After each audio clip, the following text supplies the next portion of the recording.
In this episode of Bristol Built, we take a look at L.C. King Manufacturing. For most of the 20th century, the mainstay of employment in the East Tennessee, Southwest Virginia region was textiles and the manufacture of clothing. The competition was the Orient, but because of tariffs, shipping costs, and quality issues, we held our own in the retail clothing market and in supplying the raw textiles. Oh, there were so many sewing factories in this area, it's amazing. I can remember as a kid, there were 13 Buster Brown plants just up in Southwest Virginia. Right next door, there used to be a band uniform, cheerleading uniform. Then you used to have, I don't know if you remember how long you've been here, but there was Cozy Dozy. Used to be Gordon Garment. Levi's used to have a plant in Johnson City. Burlington had a plant in Johnson City. Levi's had a plant in Mountain City and a facility down in Knoxville that actually employed 3,600 people when I was a kid. But now it's just really us. And I think there's a small blue jean maker down in North Georgia. But around in here, we're one of the few people still left in the Southeast cutting and sewing. The company that Jack King is referring to is L.C. King Manufacturing, a small company started by his great-grandfather that is located one block from State Street. Well, I'm the fourth generation. My great-grandfather, he started this factory, and he brought in his four sons, which were my grandfather, Papa Jack, Gene, Richard, and Dan, my grandfather's brother. And for those four boys, there were two sons. My dad, Riley, or Jack Riley King, and his cousin, Richard King. And those two gentlemen ran this factory from probably around 1973 until probably in the early 90s. And then Richard, he retired. My dad was around for about 5 years by himself, and he came to me and he said, Jack, I could use some help. And so I decided to leave my job in Atlanta, come on up here, and I started in 1998, in November. And then all of a sudden, you know, my dad and I, we worked together, and it was right when NAFTA happened, so all of a sudden, a change in a complete business dynamic for us. That business dynamic was devastating for the company. All the production basically packed up when NAFTA came, and then 3 or 4 years later when China joined the WTO, it took the tariff off any imported clothes coming in from China, and all of a sudden just the garments that were being imported into America actually reduced in price by 40%. So basically at that point in the game, a lot of people just said that we're not going to make anything here in America. The company had been making clothing for several brand names, and even the company's own Pointer brand jeans were in several big box stores. But with those tariffs coming to an end, the number of workers went from 200 to the present number of 28. But unlike so many other clothing factories, they did stay in business. But I'm still here because you know why? I won't quit for nothing. And this factory is just too important. I sort of gave up on it probably the first 3 or 4 years when I first got in here because I wanted to go back to a city. And then finally I sort of wised up real quick and said, you know, took hold of it and said, you know what, these people mean a lot to me right now.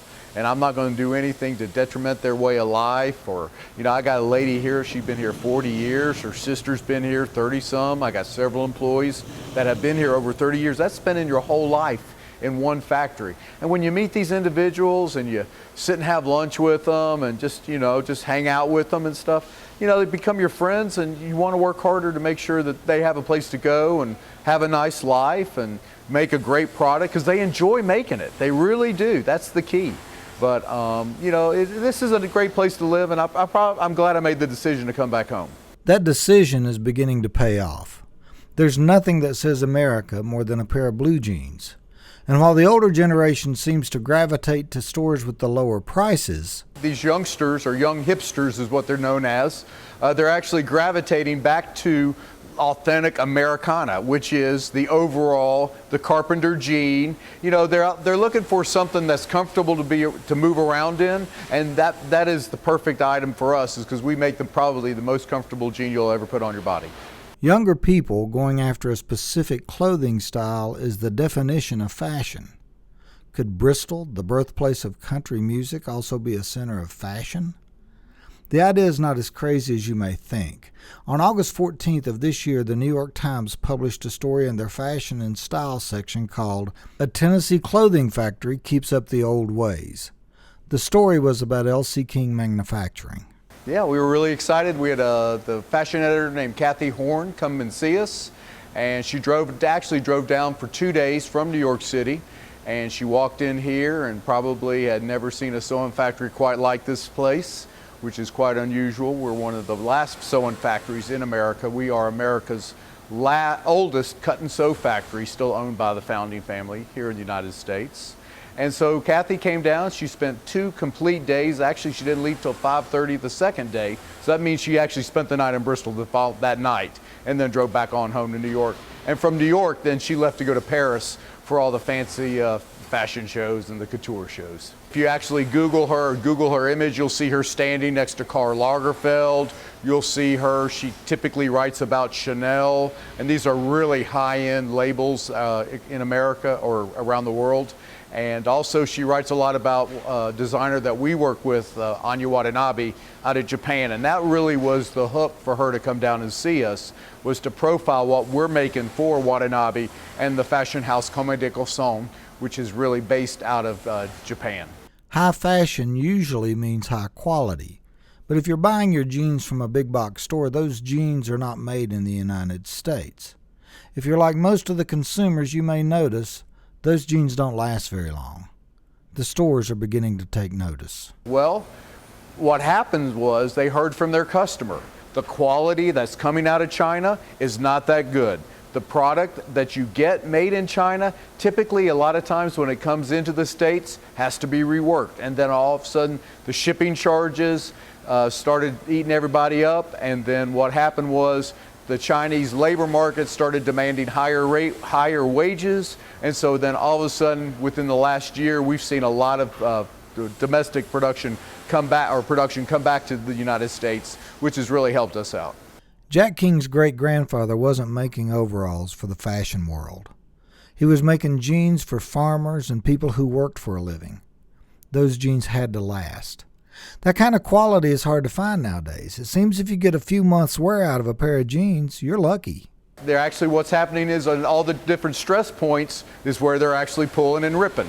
And the reason is for 2 reasons. One is the quality of the denim that it's actually being cut and sewn out of.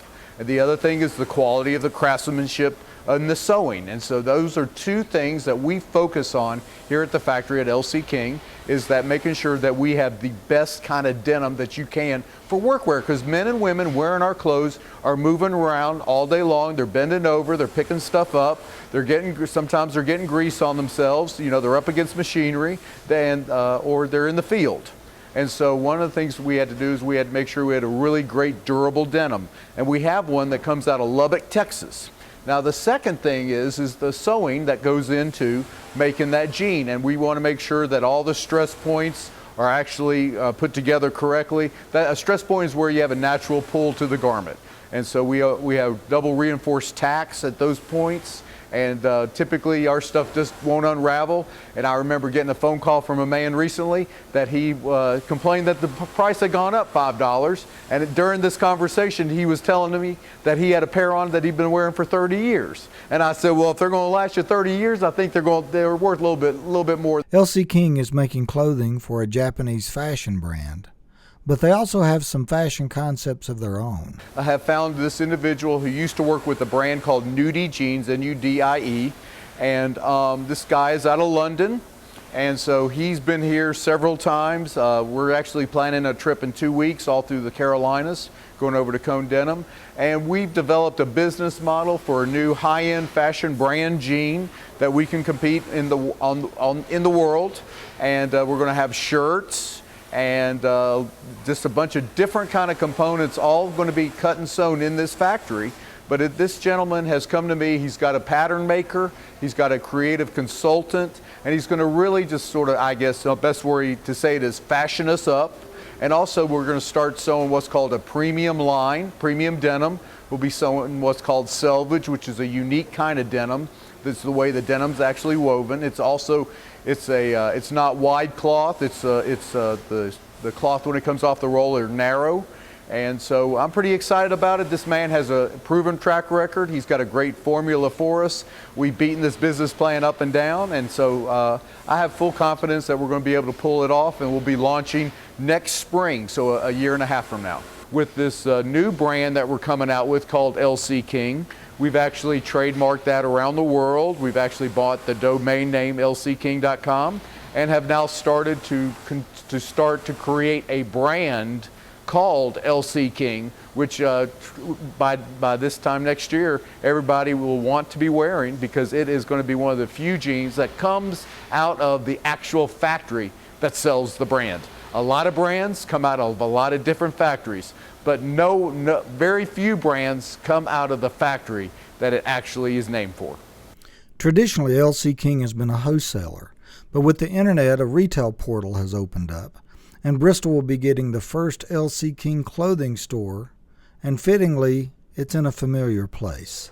So we're in LC King's original office here. He would sit back here at this turn-of-the-century desk and kind of watch over the workers and take care of business in his office. And we've recently begun a restoration project of this whole room.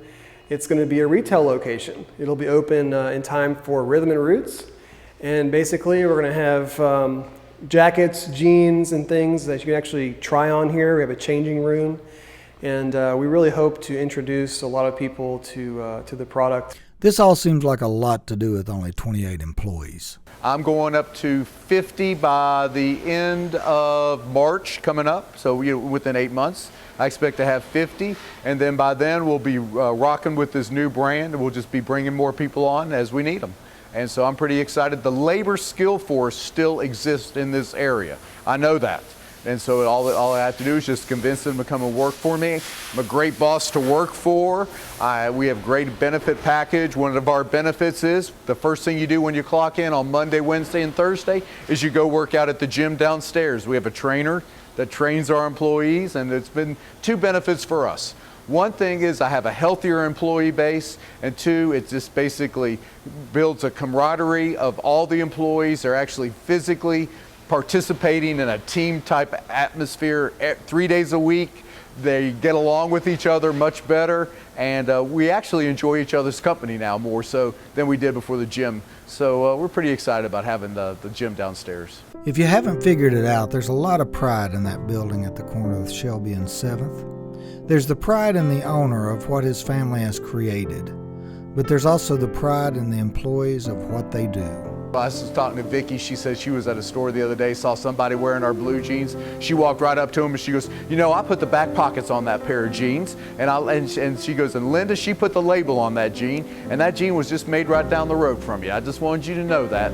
And I think the guy was sort of surprised that she actually walked up and told him that, "Hey, I made that clothing that you're wearing, and I'm proud of that." And so I think the guy had a new respect for us now.